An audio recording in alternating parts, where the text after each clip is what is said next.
Alors bonjour les amis, nous voilà à la fin d'une première étape qui nous semblait peut-être un peu plus difficile parce qu'elle nous amenait à faire des actes de foi assez grands. Comprendre que nous étions présents dans un monde de l'invisible, c'est difficile pour quelqu'un que nous sommes tous rationnels puis que nous pouvons percevoir les choses.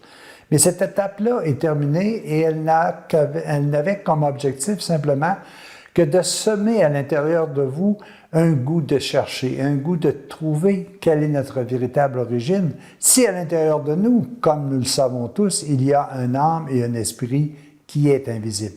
Alors continuons notre recherche et au fur et à mesure des jours, vous percevrez qu'il y a des choses qui vous sont accessibles maintenant puis qui ne l'étaient pas antérieurement. Maintenant, nous tombons dans un secteur qui est très intéressant.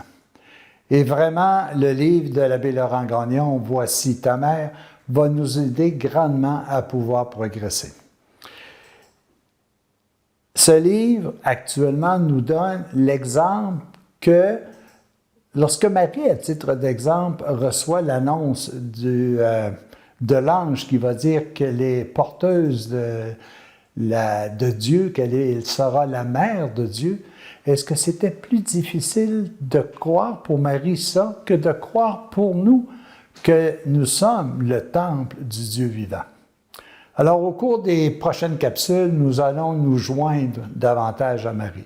Nous allons essayer de comprendre le cheminement qui l'a amené et comment elle peut nous aider dans cette démarche. Je vais vous lire un texte et puis à ce moment-là, nous allons réfléchir un petit peu plus tard sur comment cela s'applique-t-il à nous. Écoutez ce texte.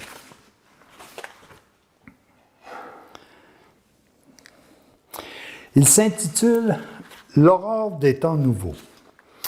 Le ciel avait été temporairement obscurci par la révolte de Lucifer, ce que nous avons vu dans les capsules précédentes.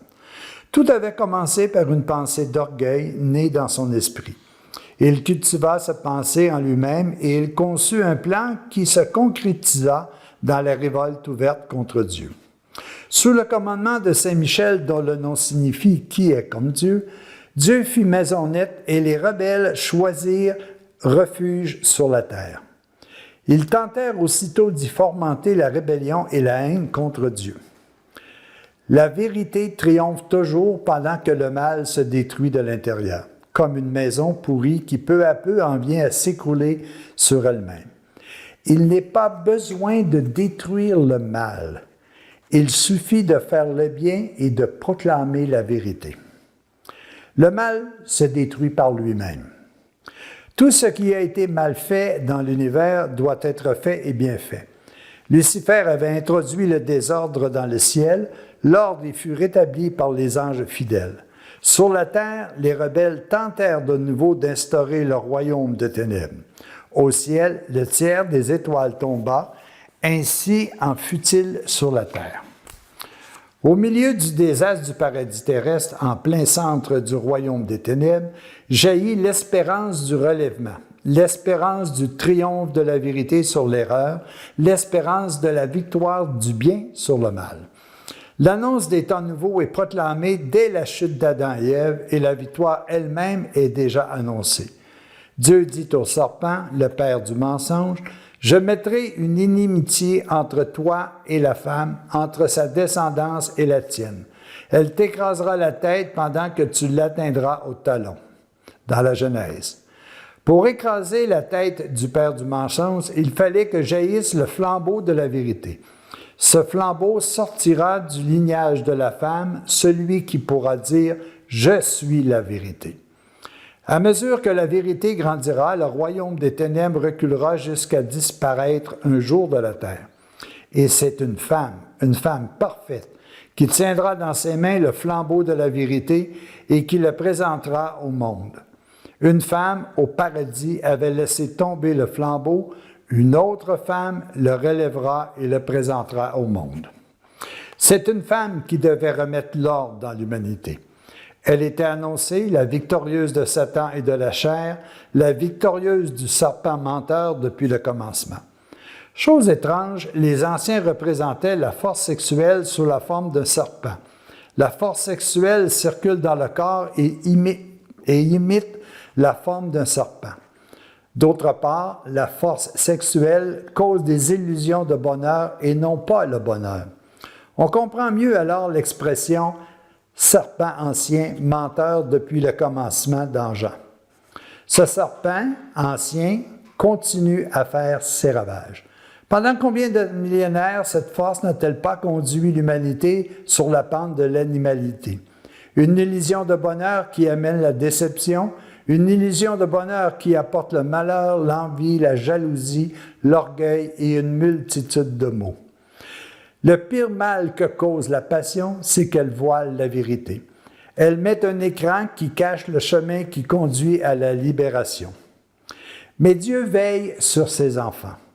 Il attend toujours le moment propice pour leur tendre une perche, la perche de la vérité, afin de les sortir du gouffre ténébreux où ils se sont engloutis. C'est le père de l'enfant prodigue qui attend, sur le seuil de sa maison, que son enfant fasse le geste de revenir vers lui. Alors il court au-devant de lui pour le serrer dans ses bras. La faute d'Ève était grande. En plus de son péché consommé, elle alla vers Adam pour l'entraîner dans l'illusion du même plaisir et aussi dans le même gouffre ténébreux des passions désordonnées. Ce fut le scandale. Il consiste à pousser les autres au mal. Une femme avait été à l'origine du rejet de la parole de Dieu. Il fallait qu'une femme se lève pour présenter au monde la parole de Dieu, le Verbe de Dieu incarné. Il fallait qu'elle porte bien haut le flambeau de la vérité. Il fallait qu'elle éclaire le chemin pour l'atteindre, qu'elle redonne la vie perdue par le péché. Alors apparut Marie, l'Immaculée, la sans tache, la toute belle, qui est celle qui surgit comme l'aurore, celle belle comme la lune. La longue nuit de l'erreur qui avait ouvert l'humanité de ténèbres était enfin sur le point de se dissiper. L'aurore apparaissait, annonçant le plein jour où brillerait le soleil de la justice éternelle. Alors, voyez les amis, Dieu ne nous quitte jamais. Il ne pourra jamais nous quitter car nous le portons. Et tant que nous sommes ce que nous sommes, nous vivons avec Dieu à l'intérieur de nous, que nous en soyons conscients ou pas. Et Marie, elle vient attirer sur terre à cause de sa pureté, à cause de son goût de connaître la vérité, avec cette expression qu'elle veut sauver l'humanité pour lui octroyer un bonheur sans fin. Elle vient sur terre et elle attire sur terre cette vérité, cet amour. La question que moi j'ai le goût de nous poser maintenant, c'est, vous voyez, dans la définition du mot « aurore », dans notre ami le Larousse, il est dit « aurore, c'est une lueur brillante et rosée ». Alors, rosée, c'est l'odeur de la rose, qui suit l'aube et précède le lever du soleil, moment où le soleil va se lever. Rosée, le lien avec le rosaire, et on dit du rosaire que c'est une ceinture de roses, une guirlande de roses. Et puis, ce que j'ai trouvé intéressant, ça précède le lever du soleil. Donc, ça précède la venue. Marie précède la venue du Sauveur. Et chacun de nous, pourquoi ne pas être ceux et celles qui vont précéder la venue de la vérité pour nous et pour tous ceux qui nous entourent? Est-ce que je suis prêt, moi, à me lever pour présenter au monde la parole de Dieu? Cette parole qui est vérité et qui va nous donner le bonheur. Est-ce que j'ai le goût, personnellement, d'un bonheur éternel, ici même, sur la terre, et jusqu'à l'éternité? Est-ce que je suis l'aurore? Est-ce qu'à ma façon, j'annonce le règne de l'amour? Est-ce que je veux participer à ce programme divin qu'est Dieu? et qui veut tout simplement notre bonheur, mais pas de façon partielle dans quelques années, mais qui veut notre bonheur de toute éternité. En définitive, à chacun de nous de dire, est-ce que je veux participer à ce programme d'amour, de paix, de joie, de bonheur éternel? Si on y réfléchit tous, la réponse est oui. Mais comment ça se fait qu'il est si difficile de pouvoir participer à ce programme? Aujourd'hui, réfléchissons. Est-ce que nous voulons un programme d'amour ou un programme d'illusion? Bonne journée.